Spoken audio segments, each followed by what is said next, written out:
Your voice, your opinion, your community. Fact TV, free speech, protected.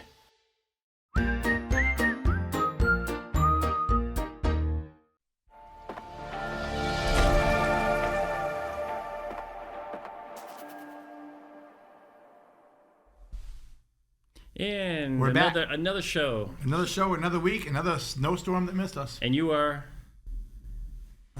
Randy Filio. And I'm Chris Coates, and this is Spotlight Keene. Yep. So if it ain't important, we don't talk about it. We talk about all kinds of different things that are happening. I will tell you that since we last spoke, did we have the Ice Festival between now and since we last spoke? That was last weekend. Yep. Okay. Was it last weekend? Yeah, was it? Yeah, 2 weekends ago. And I heard that 7 it was, days ago, 8 yeah, days it was ago, it's a 8 days great success. Another great success. Oh, we did talk about that because okay, good. The biggest problem was that it was so crowded, people were tying up the sidewalks. That's right. All right, so that's we can a good move problem on. to have. We can move on, and for all those that are thinking that there was going to be a blizzard, this is the normal forecast that we get. You know, Northeast going to be hit hard, and then all of a sudden it downgrade to 5 inches, down to 2 inches, down to 1, and down to nothing. 0. Actually, I had a workshop scheduled tonight to go over the City Council rules of order, but yesterday when the storm prediction was afoot, they said, well, you know what, we're going to delay it for a while. That can wait. And what does that mean when they say rules of orders? Is that like you have a meeting set aside where you talk about how you're supposed to act? Rules of order. Yes, City Council rules of order. There are I don't ever remember 39 council policies of rules of order. Some of us know the rules of order, others don't. But is this something that we used to do all the time? We did. I don't remember it. I know that. I hear you. I just barely remember how to get here in the morning. No, it's basic rules of order and how city council meetings are run, and it talks about dress codes and when you can ask a question and when you sit down and shut the hell up, how long you can speak for, if you disagree with the mayor, how you handle that. Do you guys push back against some of these rules? Is this our opportunity to change some of these rules? Yeah, this is the opportunity. This is why we have a workshop usually once a year. It takes 10 councilors to change a rule of order, to change one, 2/3. Yeah, and we look at it every year, and we decide is something, well, I'll give you an example for a rule of order that changed in the last couple of years, and it had to do where if somebody is not feeling well, it's because of COVID, out of town on business, they can actually call into the council meeting remote and be part of the council meeting. Can they speak? They can speak. But you have to request it 24 hours in advance. Only one counselor can do it per meeting because you can't have a bunch of counselors. They can only show one at a time. But that's something that's changed, and it'll probably tweak over time. So is this where you look at too? Because right now, and correct me if I'm wrong, but unless it's a public hearing or unless it's at a committee meeting, you have no public comment on your agenda. Right. Public comment is that, well, basically, you're correct to make it simpler. If it's at a regular full council meeting on our 2 Thursdays of the month, the public doesn't speak to that. They do speak the week prior to that if something's on the committee that goes to council or if it's a public hearing. So the only time the public can't speak is at those 2 full city council meetings. But is there a reason for that? It's been how our rules of order have always been set up. But that changed at some point, didn't it? Nope. Because Nope. When I was on the council, we used to have people sit there. It wasn't frequently, but I knew who the characters were that would come in. Well, but sometimes, not the public, but this was an issue that there was a little bit of an argument on. Sometimes the mayor might say, well, if there's no objection, I'm having somebody from city staff come up and explain this again, which they can. But a counselor at that point can object to that and say, no, you can't do that. So, but that's exactly what the rules of order is. And every year it might get into a little bit more detail because there might be a gray area that it's like, well, it doesn't say you can or can't. Chris, is like the Constitution. Mm-hmm. You put in as many words as you can to make things clear, but some person might come along and say, well, it doesn't exactly say that. one of the issues that was going to be brought up at the meeting that I already heard was dress code. It says, for city council, it says business attire. Well, what is today's business attire? Exactly. So that's getting brought up. One of the councilors felt they didn't want to wear a jacket and tie anymore, and the mayor's already called him out on that and said, no, you will wear a jacket and tie. So that's an issue. One councilor said, I don't want to stand anymore. I just want to sit.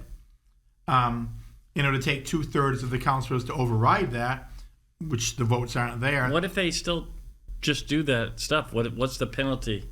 Well, is there any penalty, or is it just? It's pretty much a slap on the wrist. But if you violate the rules of order, and more than once, and 2/3 of the council says, you know what, you're being neglectful of our rules of order, 2/3 can boot you off the council. Can somebody filibuster? That's a good question.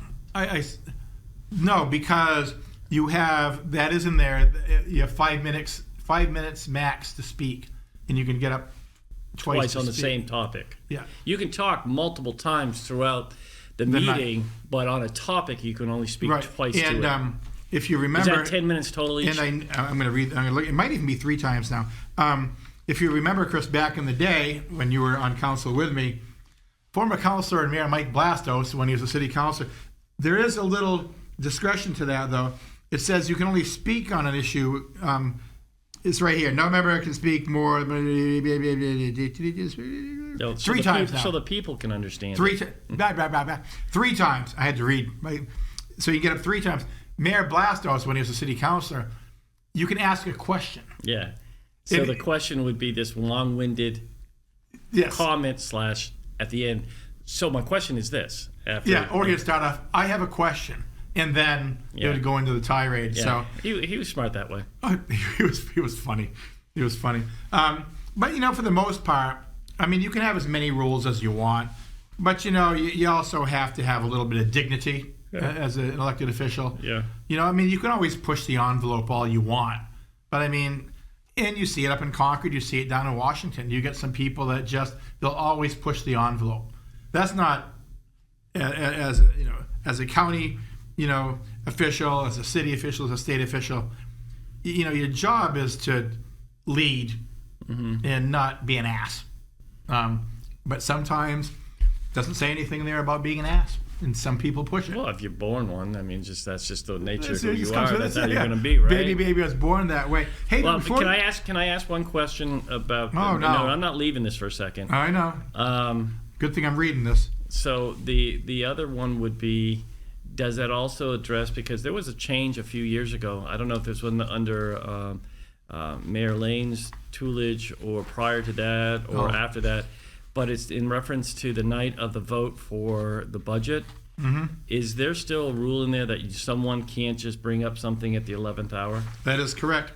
And I disagreed with the change of that. It used to be, as Chris just pointed out, the night that we're doing budget adoption, something might come up, or you might have heard something in that week, and you say, no, I want to bring this up because I heard this. You can't do that anymore. You have to actually, if you're going to do a change of the budget, you have to have it in writing prior to the budget, and then the issue can be brought up. My problem with that, as I just mentioned, sometimes you find out something at the last second. So, no, that rule is still in there, that if you want to change to the budget that the Finance Committee has approved, you have to put it in writing to be brought up that night, at budget adoption night. So, there's still a chance, obviously, to do it. You have to put it in writing. The disadvantage is, say a constituent called you that morning and told you something you just weren't aware of. You can't bring it up. The other tricky thing sometimes, and that probably is in there too, is that people will bring a motion up and start talking to it before it's second. And you have to be on top of that because you aren't allowed to speak to anything unless it gets a second on the floor. Right. So then you can talk to it. And so is that in there too? Something like that? Is that just yes? It says it does say in there about issues being seconded. Some of us that have been on the council for a while are very aware of that, and we'll jump on that. Some of the newer councilors not as familiar with the rules of order, and I've always said, you get on the city council, you read these, And I read them a couple times a year just to go over them. And Why do you stand? Why do you stand when you speak? Honestly, Etiquette. basically etiquette. That's exactly what it is. It's etiquette. And when you're standing, when you're sitting too, especially with the crowd being to the side of us, they might not even really see you that well. When you're standing, you're addressing the mayor, you're addressing the rest of the councilors, and you're addressing the people in the crowd. They can see you.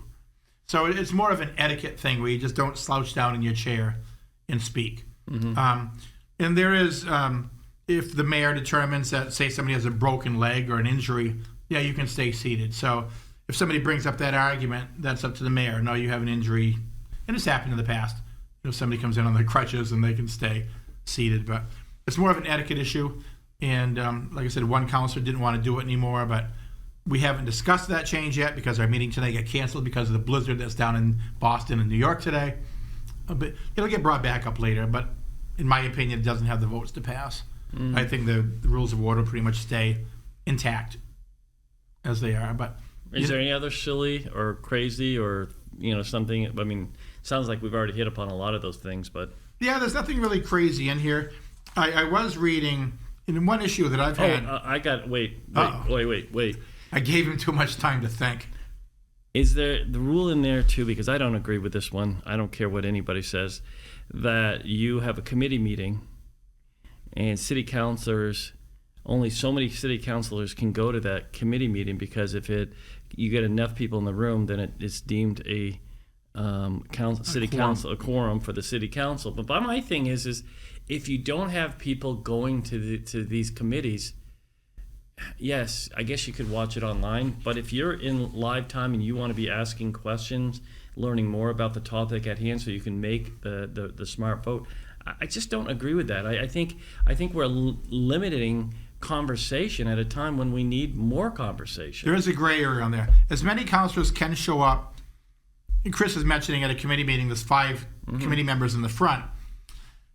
There's been the discussion that if more than 3 councilors show up in the audience, you now have a quorum. And I was actually reading a national issue on this the other day.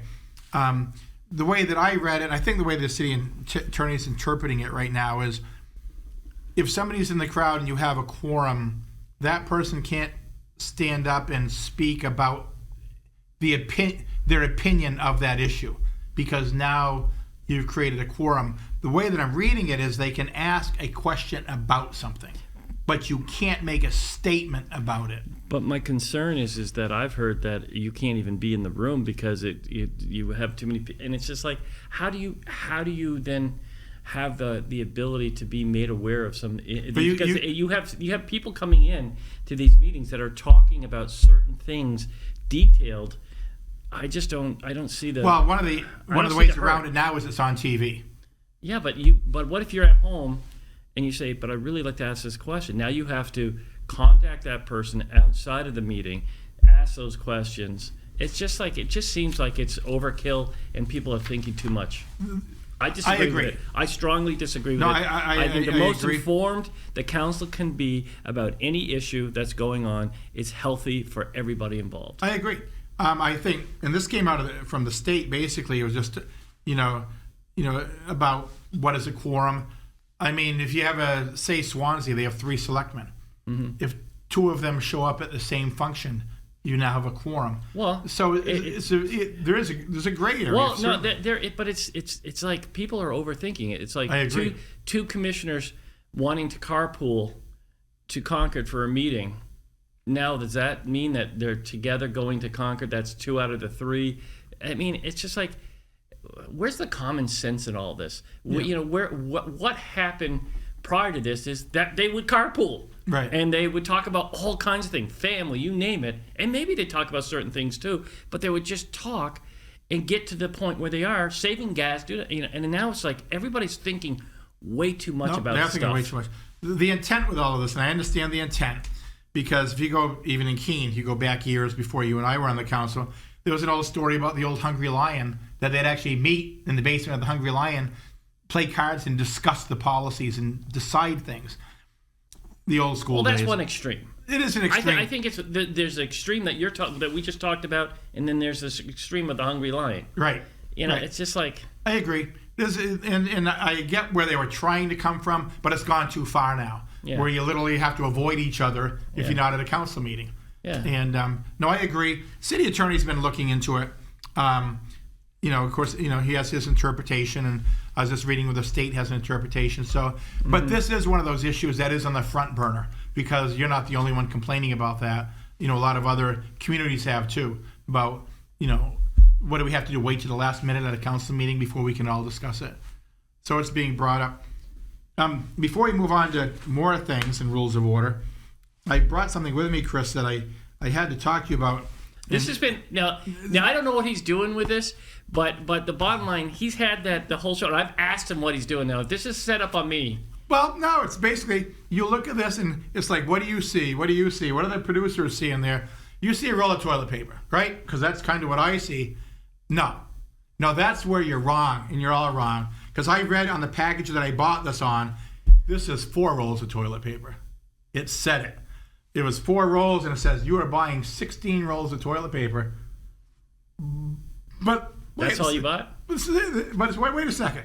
This is equal to 4 rolls. So basically, each roll should have like 3 or 4 sheets on it. Well, they should also put little black marks of where the first roll is, where the second roll is.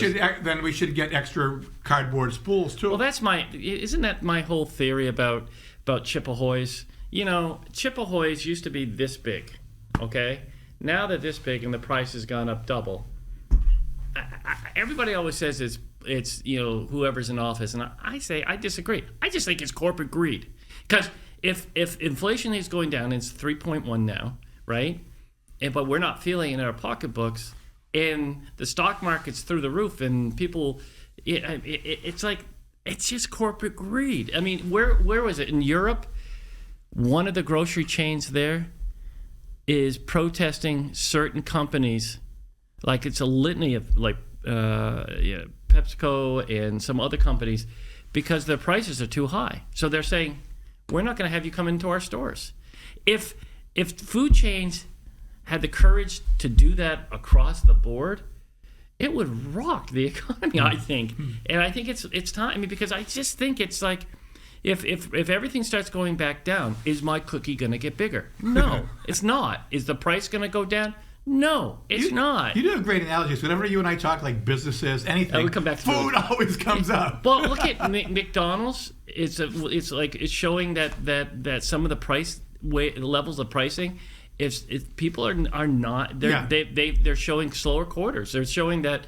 Well, they had an argument that they had nothing on the dollar menu. They had a dollar menu, but nothing was $1. What's the chicken that's not open on Sundays? Filet. No, Chick-fil-A. Chick-fil-A. Chick-fil-A is keeps climbing, right? And people are like, but they have Sunday off. Do you know which day is the highest grossing day for food? Sundays. Must be Sundays. Sundays. And they're climbing because their product's good. Their pricing has stayed, level. Whether I agree with whatever, I don't care about that. The politics side of it is that at what point are we going to start pushing back and saying, corporate greed, let's control it. Let us take it in hand. Let's let grocery stores not bring these products into this market, whatever it may be. But I don't know. Well, Chick-fil-A, and somebody will probably email me or text me or put something on Facebook saying I'm wrong, but I'm sorry. I just look at it as that it's corporate greed. Well, there could be something in the Bible about chicken sandwiches being sold on Sunday too. You don't know. Everybody has their different interpretation of the Bible. There might be something in there. They allow their staff to have a day of rest, and that's their choice. A day of rest? Hey, Monadnock Business Community Expo, June 1st to the 2nd for 2024 at the Keene Ice Arena in Keene, New Hampshire.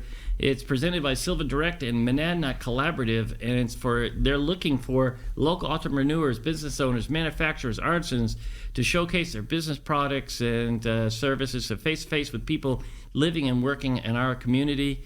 What's the date on that again? You spoke too quick. It is June 1st and 2nd. June. Yeah, but they're trying to line up people now. So if you're a business and you want to be part of this, you get free listing in the event program. You get potential for new customers. You get showcased to sell your products. All good stuff. You can contact Pam at 603-903-4255. 4228. And so I'm just saying it's an opportunity for people to sign up for business. It's always a good thing. Yeah. And I love that the ice arena is utilized in a whole different ways. Absolutely. And it actually goes into the Blastos room. Actually, I had a little note on here about ice arena. How do you like that? Because, as we mentioned before, Keene State spending $1 million there to improve and expand. What does that mean? Is that it means that, spending $1 million. I understand. What else do you want to know? But where are they putting it? They're not building? Are they building new lockers? Brand new locker So rooms. if the lockers are here, they going to the right of that? To the right, it's actually behind the bleachers. Down to the end. Yeah, down the end. We were looking at it. Might they were concerned about the Blastos room. They might take up a little bit of space, but they had like extra storage space out there, and they found that it won't be any disruption to the Mike Blastos room. So, yep, extra $1 million. And so next year we, there'll be Division III teams coming in. I'll tell you that. You're gonna tell me? I'm gonna tell you, brother. Okay. That going into a nice locker room is a recruitment thing. Oh yeah. It's I look when at my pro daughter. sports. They still talk about that. But when my daughter was looking at what college to go to, and there was an opportunity for her to continue to play soccer, we went to Union, we went to all different schools that had, and you walk in, and some of these locker rooms with the wood and all. I mean, little different from our high school days. And it's a selling point with the big TV screens everywhere, and right. All the stuff, and it's just. I think Keene has a real good chance. I mean, they've had an incredible club program. Bobby Roderick, who's been was the head coach is the head coach for the club team, as they take on this new venture, is now the head coach of the Division III team, the inaugural. Yeah, and they got a women's team coming in too, men's and women's Division III teams. I just think it's another chance for Keene State to expand. Sports programming is a selling point for colleges too. Yep. I mean, if maybe not football, but hockey up at UNH, it's a thing. Oh, hockey's huge. Football has become a bigger thing up there too, but hockey has, and they've been average for many years, but it's still a big thing. And if you remember, Chris, way back when we bought 350 Marlborough Street, the city did. There was all kinds of... I was on the council. You were on the council. I was on the council. Yeah. Took some controversy back then, but look what it's become. And at that time, Keene Ice wasn't part of the equation. Yeah. It just worked out that way. So probably one of the better purchases we've done. Yeah, you know what? Because I have nephews who come down from Vermont to skate there for when they're with their teams, that they're traveling teams, and one of the mothers that my brother introduced me to, some of the families that were there, and she said, "This is the one ice arena." She said, first of all, it's really, really nice, but it's connected to a police station. It's the one hockey arena that I know my son is incredibly safe in. Yeah. You go to the penalty box, you go to jail next door. Yeah. Let him out of the cell now. Well, it's great for the cops too, because they have to hire a detail in for a hockey game. Yeah. Don't have to go far; just come through the door. But it was a real vision of many people putting together a lot of hard work. Oh yeah. Companies like CNS and others that really stepped up to make this a reality, and because of that, now we've moved up to Division I, and we're competitive. And that's not an easy thing to do. We could use it, in hindsight now, we could use a second sheet of ice because it's so popular. Yeah. And of course, the fairgrounds decided to shut down their ice arena. Listen to you talking second sheet sheet of ice. You just, like you're skating out there all the time. Man. Me skate? No, I watch. There is room, because Public Works, there is room in the Public Works garage. However, it's not cheap. Yeah. So there is room to do that. There is room to expand. Yeah, but that's a $2 to $3 million type thing. Somebody else is going to have to come up with more money than you and I have.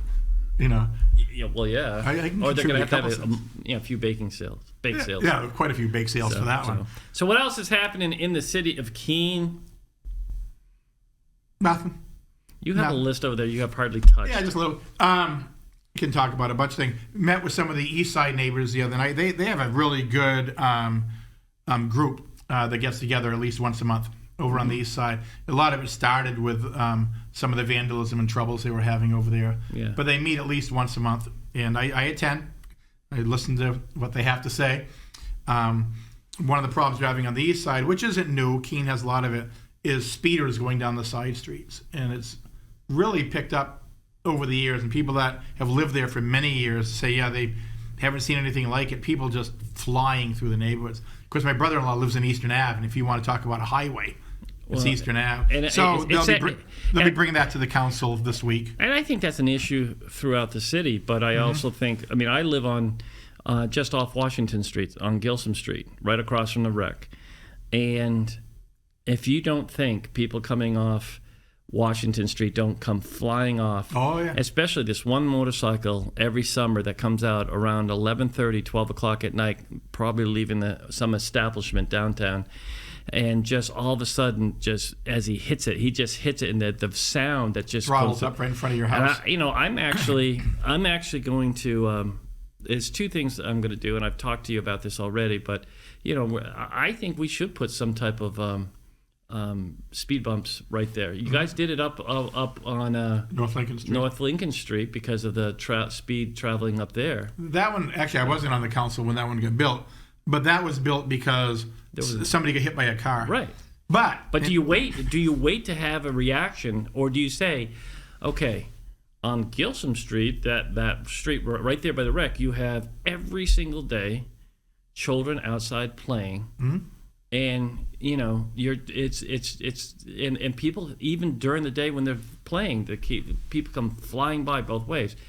I mean, you got to come up with something. Make it one way. Make it whatever it is. But people have got to understand that the traffic needs to slow down there. It's just a problem waiting to happen. Yeah, it's citywide. People just drive faster than they used to. Less patience. A lot more distracted driving because of cell phones. That's clear. Yeah. And people say, well, we want a cop in our neighborhood. Well, actually, we're 5 down now. We hired a couple police officers. We're not 10 down now. We're 5 officers down. They literally don't have time. They're just go, go, go. But what will happen, I think, with the East Side neighbors is like what happens with other neighborhoods when they ask. They'll put up, basically, it's a little monitor, and it monitors speeds and records it. And they'll keep it there for a week or 2 or 3 and bring it back and find out how many are speeding through and what speed they're going at. Now, as far as speed bumps... That's the problem, is that people know that. They react to it. A lot of people don't. A lot of people don't, but there are some people that react to it. Okay. Anyhow, they should have a camera. Yeah, that too. Yeah, that's a whole other ball game. Cameras. We've been down that one before. Cameras at the traffic lights downtown. Let's give out tickets through cameras. Okay. Now where was I now before you sidetracked me? Speed bumps. The issue with that is, if you get one on Gilsum Street, you get one. They want one on Beaver Street. They want one on Eastern Ave. At some point, if you have a set, now you're going to have a set criteria. Now you're going to have legal issue. You have one on this street. We need one on this street. You're going to get to the point where how many streets and neighborhoods in Keene are they all going to be speed bumped? You have to look at that. Plowing. The one thing that the plowers hate is those plows hit the speed bumps. So it's not just an issue of that one neighborhood. Yeah, but knowing the city of Keene, there'll be a big sign, probably 10 signs right around every speed bump. I mean, look what you guys did with the new roundabouts. You have so many signs that say sidewalk, like we don't know there's a sidewalk there.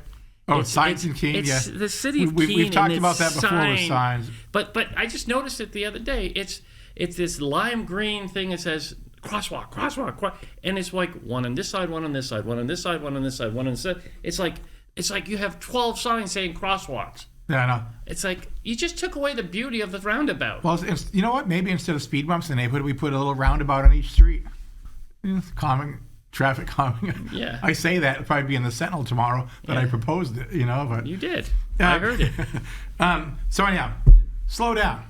And that's what it really is. It's slow down, but going back people to that, drive faster than they used to. But going back, it's that that group through the years has been there, but it sounds to me like right now they have an energized group of individuals that really want to be thoughtful in how they go about addressing issues, but they want to address their issues because they like where they live. Yep, that's very active group. When I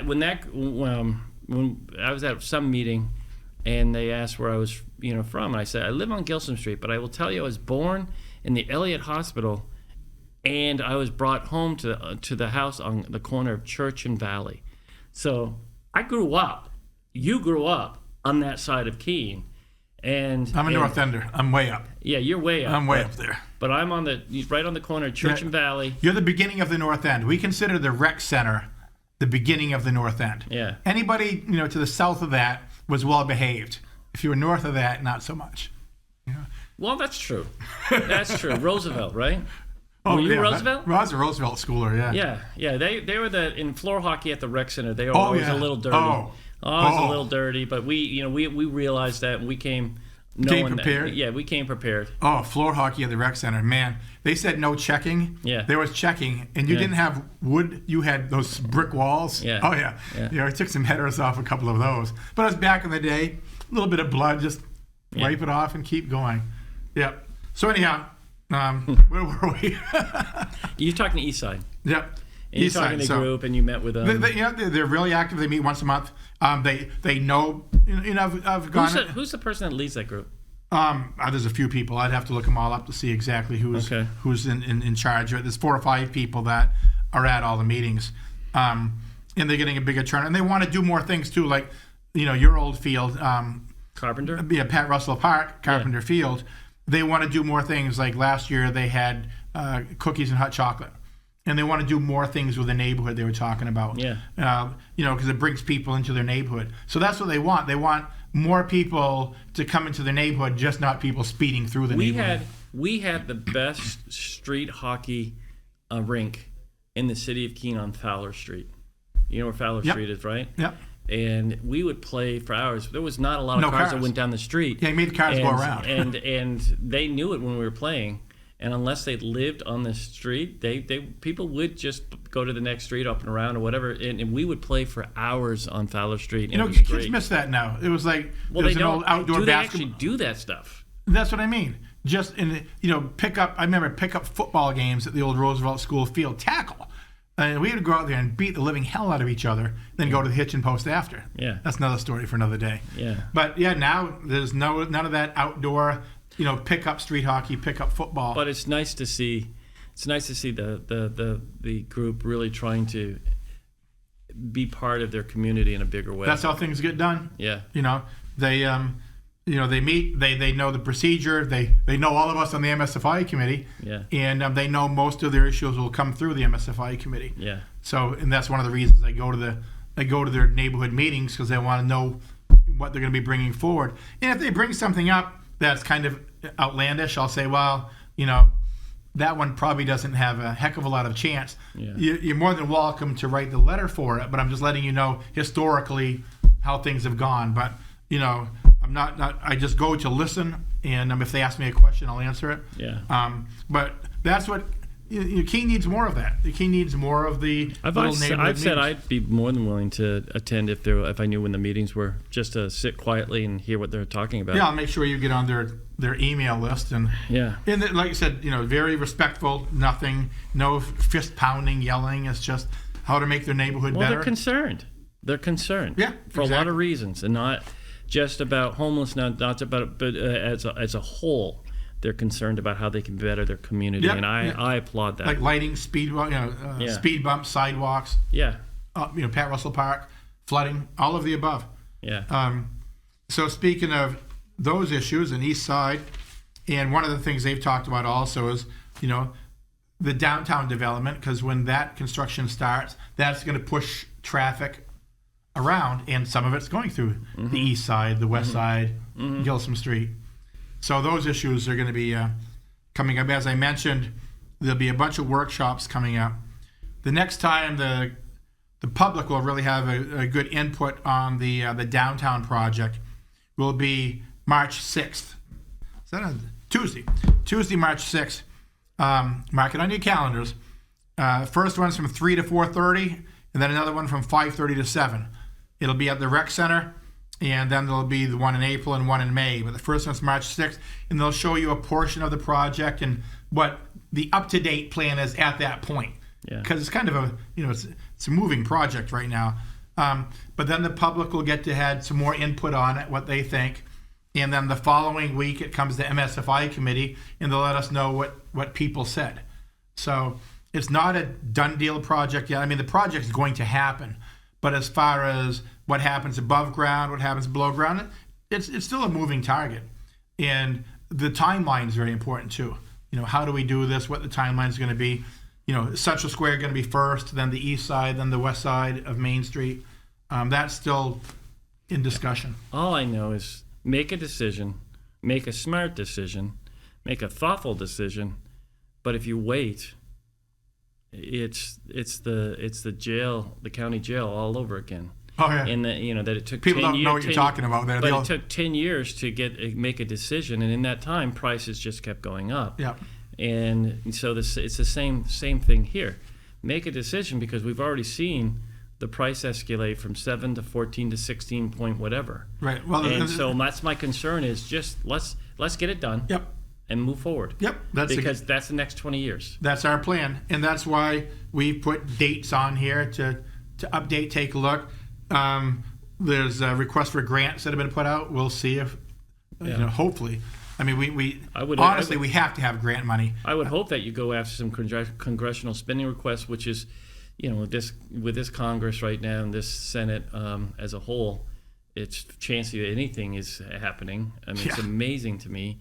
But everything's blocked up in Congress. But you should still ask for it. Whatever you can get. No, there's no question. The city's, to the city's credit, we've put out anywhere there's a chance to get money.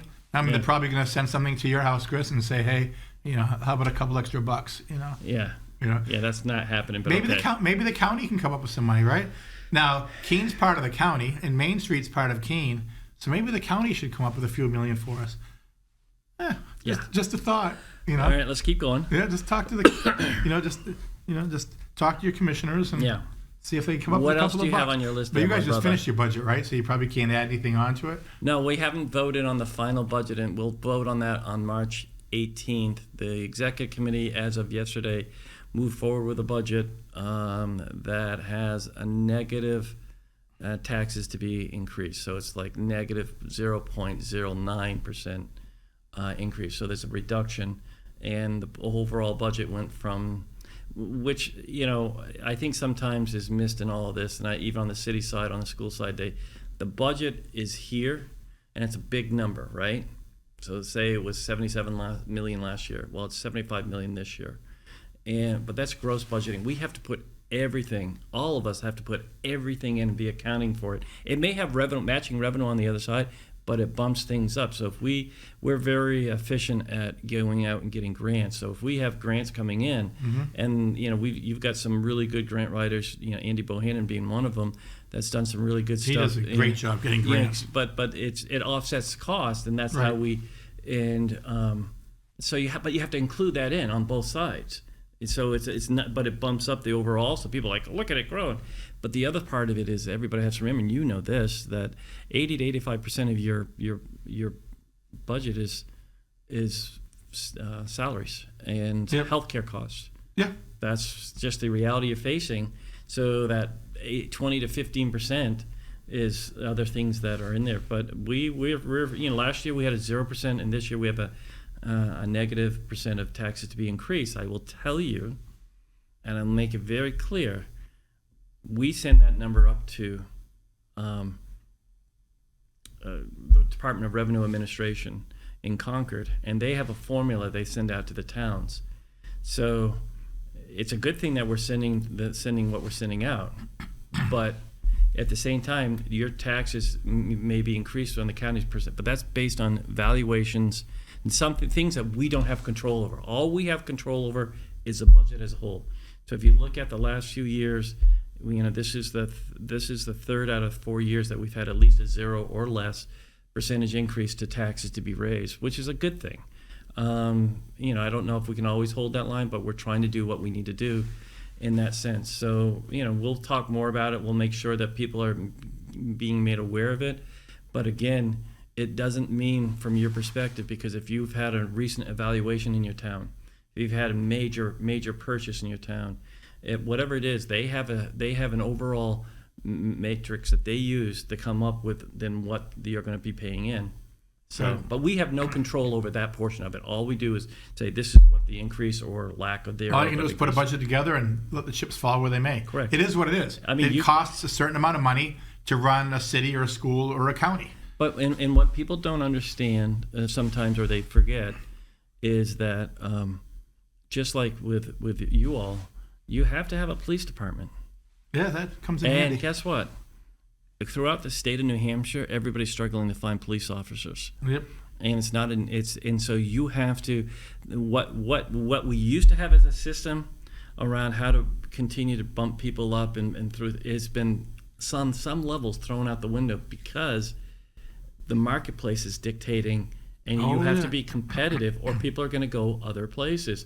And so, I actually had an opportunity to talk to the Hinsdale police chief last week at the gathering for the United Way. Yep. And it was interesting because, for years they were really struggling to staffing, and they're at, I think he said that they had 7 himself and another 7 officers out of the 10.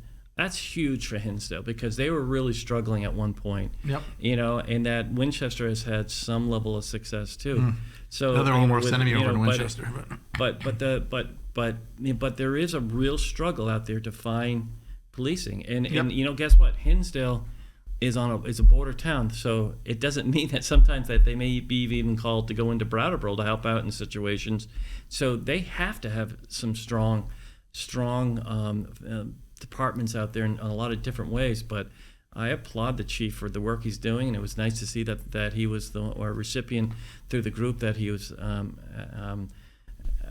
was representing, recognized for the work they're doing out in that region. So, like I said, Keene just hired 2 more officers, so that's good. We're trending in the right direction. But there's an onboarding. Of course, we have retirements on the horizon. So, but there's also, what people need to remember is when Keene Police brings somebody on, there's an onboarding that still needs to occur. And I don't know what that onboarding could be, a year, whatever. So they may be riding with another officer for a period of time. So it does free up on some levels, and it does make you go for the time being.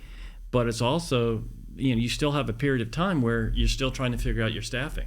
Oh, yeah. And they're rookie cops. It's going to take a while. They might find a few months in, this isn't what I thought it was, and they move on to something else. It's a constant, and we know at the Department of Corrections, we know that we're there's some people that want to make the work that goes on at the Department of Corrections a lifetime.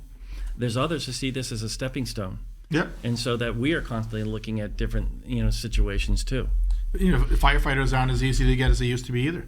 Remember back in my day when I was on the call department, there's 27 of us on the call department. 27. Yeah. We were all certified firefighters, but you just did it part-time when you were called in.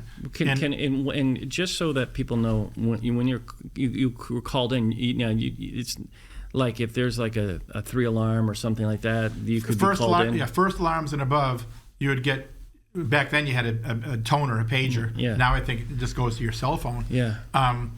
It'd go and it was first alarms and above. So when actual fires called in, you were going to first alarms and above. A lot of times you get called in. They took advantage of major flooding. Yeah. In the wintertime when pipes broke, you get called into those. But you had 27 extra guys to go in and not only help put out the fires and stuff, but pick up the equipment stuff after and free up the full-time guys. Yeah. Don't have that anymore. There's a handful of call firefighters. Most of them were full-time firefighters at one point and have retired. Yeah. But they kind of stay on the call. But it's only a handful of them. It's not the 27 anymore. And they have to actually, for 28 days, not be able to work. Because they can't be, and there's a state statute that says when they retire, they have to, for 28 days, they can't do this similar work or, can't come back as this or that. So it's a trying time. I know that, I think I was told that, was it last week, that at one point you had Swansea covering the station and Peterborough maybe. I don't know. I could be wrong with that. And we were at the station covering because you guys had something going on. And that and maybe in the old days, you had the ability to take call players coming in to cover the station, but you don't have that as often as much as you used to. So that can be problematic. And I don't know if that's how it used to work, but because maybe you guys went right to the scene of the fire too. Call guys went right to the scene. But if you could do something with some call guys, you could free up full-time guys a little bit earlier. Okay. Like, after a scene is under control, maybe under they can control, mop up. you're rolling hoses. Yeah. Your call guys could do that and free up the full-time guys to get back to the station, and that's just not available anymore. Yeah. There's just, for one thing, well, like I said, people don't want to do it anymore. There's really no money in it. I think we got a $500 a year stipend or something. I don't even remember if we even got that initially. Yeah. So, and then you have employers aren't going to let people go. They can't. Because they can't afford to let somebody go. They can't, right. So there's a whole, totally different era. And you talk about costs, an ambulance, and you know all about ambulances now. They used to cost, a couple $100,000. Now they're over $500,000. And especially for your advanced ambulances, which are basically now emergency rooms on wheels. It's not like throw them in the back and bring them to the hospital. It starts in the back of that ambulance with all the, updated, upgraded equipment and your paramedics. Yeah. You're literally in an emergency room on wheels on an ambulance, and you probably know more about ambulances now than you ever thought you would. Yeah. With the Cheshire EMS. And that's turned out very well. Kudos to the county and Cheshire EMS because, I listen to when calls go out and I hear how many times Cheshire EMS is backing up Keene and at the Keene station. And, lately, the automobile accidents lately around Cheshire County, it's like, my God, once again, distracted driving. The accidents are much more serious. Well, that's the thing. I mean, it used to be that you had to worry about deer coming out at you. Right. Now it's people texting. Drifting across the yellow line. Yeah. We were coming from the airport on Sunday. Which airport? Manchester. And 101 or 9? I was getting on just coming out from the airport, getting onto the what is that, 93? Yeah. 93, and there was a car that just kept going like this, and it's just like I always sit back a little bit, and then when they go high, I go by, because I just don't want to. But as it went by, I looked down and.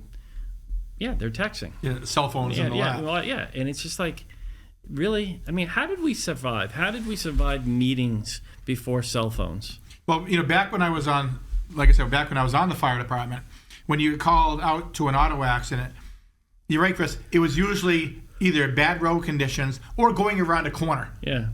Misjudged. Now it's on the straightaways on gorgeous days because somebody looked down at their cell phone doing 55 and the other car coming the other, or 55, 60 or 70 and just over the yellow line. Yeah. The accidents now, just read about them all the time. Go on the Keene fire log and look at them head on, all the time. And when you have these motorcycle rides where you have 30, 40, 60, 100, 200 bikes, right? And they have what I was told, and I don't know if this is the correct language, but line riders. Yeah. Guys that ride closest to the line. That's a dangerous thing. Yeah. In this day and age because of the drifting that goes on. Yep. And that happened a few years ago. In Westmoreland, but it also happened up north too. Oh, that went up north also. And it took out a whole group of motorcyclists. The one in Westmoreland is up by Stewart and Johns a few years ago. Yeah. It might have been 5 or 6 years ago now. I remember that one. An elderly person just, in their case, they drifted over the yellow line, and the motorcycles didn't have a chance to react at all. Yeah. I know I was a Harley guy for a while, and I sold mine just because in 1 month I had 3 close calls. And not to do with me, had to do with other drivers. And the third one was so close, I was like, that's it. Yeah. That's it. Sold it. Yeah. I've ridden some motorcycles in my lifetime, but I always just tend to go more towards sunroof. I just a car with a sunroof. Put it down, just go, and that's how I've always been. And it was for many years. It was Saabs, and it was old Saabs, 94s, 90, whatever it is. Can't get keys to them anymore. But you can't get the parts to them anymore, Nope. So I had to change. But it used to be that, you could get for $11,000 or whatever it is, a nice Saab. You had some great people that worked on them, and Saab convertibles were just a lot of fun. Saab turbo convertibles, a lot of fun. But in this day and age, you just can't find the parts, or the mechanics are aging out. Yeah, it's sad. Same thing. No, the cars now, they're computers on four wheels. Yeah. They literally are. Yeah. You know, you got to go in and get your computer reprogrammed. Yeah, and it's interesting to me because the other day I saw that somebody had hit my truck, and of course I don't know how it happened, and so so my light wouldn't turn off on my left side. So, but they went in and they just did something in the computer, turned it off until I can get it fixed, and I can't get it fixed until March 25th because of the parts. Oh yeah. It's like, are you kidding me? So it's like I at night I'm just waiting for a police officer to pull me over because I have one light. You know what? You just get one of those little portable flashlights and just tape it to the side of your car. Yeah. That'll definitely get you pulled over. Yeah.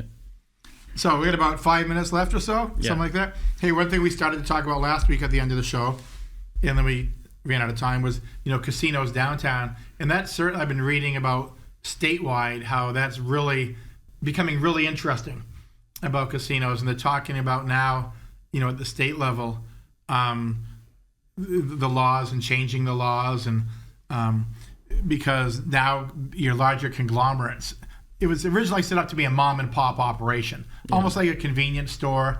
Your neighborhood restaurant. Is New Hampshire a legislative body that naive to think that if it makes money, somebody's not going to be smart enough to know, let's start grouping all these suckers together and become? I don't know. Come on. I think I don't know. I wasn't on the legislature. Well, maybe you were at the time. No, I think it was well intentioned. I don't think they thought out far enough. I really don't. I'm not saying it's not well intentioned. I just reality. Think about it for a second. You start building this. People have wanted the foot in the door for years on casinos. Yeah. And if this is the foot that they were given, they were going to take it and see how they could take advantage. And I mean only in the sense of how far they can push this whole thing. Right. Because charitable gaming. It's like, okay, if you're a big monstrous casino, it's like, yeah, we'll toss you a couple of bucks. Yeah. We don't care. Yeah, we'll throw you a few bucks. So that, I know we have the one in Keene. The PLD committee sent it back to study some more and threw it in the city attorney's lap also. So I think that's going to be sitting there for a while as they let the legislature figure out what is this all about? What are your new laws going to be? It's like a lot of things in the state. It's like the state of New Hampshire when it comes to public schools. Literally every week they change something. They'll get a vote. They'll win by 2 votes, and new restrictions come down for schools. I think it's going to be the same thing now with these casinos. It's going to change up, and we don't know right now. Part of me says that's okay. That's fine. Part of me says, what about local rule? What about they There's preach no all such this? thing as local I know rule. there isn't. It's just a catchphrase. That's it's an all absolute it is. catchphrase. You and I mentioned it, Chris. The only thing local about New Hampshire is you fund it. You pay for it. Yeah. It's like public schools. They say, we want to give you local control. Bull. We don't have any control at all. Yeah. All you do is you make the laws and you say you pay for it. And now, they say they started off this voucher program for private schools and religious schools. There's going to be about 30 million or whatever it was. Now it's like 300 million or whatever. Yeah. But yet they won't fund the public schools even though a judge ordered them to. It's crazy. There's no such thing as local control. Just local funding. Yeah. What do we got? Couple minutes left. I don't know. I don't know if we're. We'll just talk as long as we want. Yeah, I'm going to shut this off because they'll cue us in. They'll just stay here. Yeah, if the screen goes blank, we went over our time. Yeah. So, but because I know it says about a 1:20, but we also started after we started it so it could be 3 minutes or so. Yeah, who knows? Hey, Manchester top and the number is 10, and the Manchester National is ranked among the country's 30 best metros for career development. The metro is number 2 for low unemployment rate, number 4 for suicide to student. Wow. Student to teacher ratio, and number 4 for job mobility and high school workers, and number 6 for percentage increase of high qualified jobs between 21 and 2022. And that is from sources, the commercial search. So that's cool that in New Hampshire. Well, that Manchester Nashville, you've got the 93 corridor. Yeah. Yeah. And I just heard on the radio this morning that Concord, New Hampshire, they talked about the 50 capitals in the country. Mm-hmm. Concord finished at number 10. Mm-hmm. So you've got the Concord, Manchester, Nashua corridor. They do. They have a little bit easier than we. Of course, then you got Portsmouth tucked over there also. They've also put a lot of money into that corridor because it goes to the mountains and goes to Boston to the mountains. Yeah, and so they have easy traveling opportunities, whereas we have our highway that winds and goes all the way around. And and we're lucky that they're helping us replace the Island Street Bridge. They toss us a bridge and say, "Be happy." Then you go over to Manchester, Nashua, Portsmouth. There's constant construction. The construction. You're talking 4-lane interstate. Londonderry right now, they're in the process of putting a new entryway in, and I mean it's an exit ramp actually, and an on ramp, and so it's like this is a constant. Oh yeah, the money they spend in the highways over on that side of the state. Salem, Windham, all the way down, all the way up to the North Country. Yep. And then on the other side is from Boston all the way up to Portsmouth.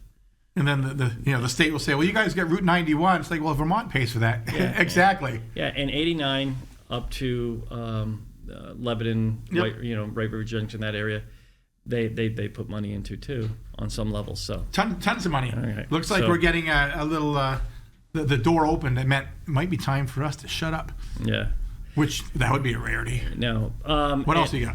No, 138.9 million is a total loan volume supported by the Small Business Administration in New Hampshire in fiscal year 2023, benefiting 470 Granite State businesses, and the source is the Small Business Administration. So, we're gonna work on getting the mayor on, and we did say that we wanted Josh Greenwald to get on here, so we're going to have some guests in the coming weeks. Yeah, we're just getting the bugs worked out here. Yeah, and get more bodies on. That's that right. Might be more interesting. Yeah, So anyhow, with that said, enjoy the week next week, and absolutely, we'll be back on Tuesday to talk about more things that are happening in the area. Absolutely, and with that said, we're out of here. We're out of here. Have a great week.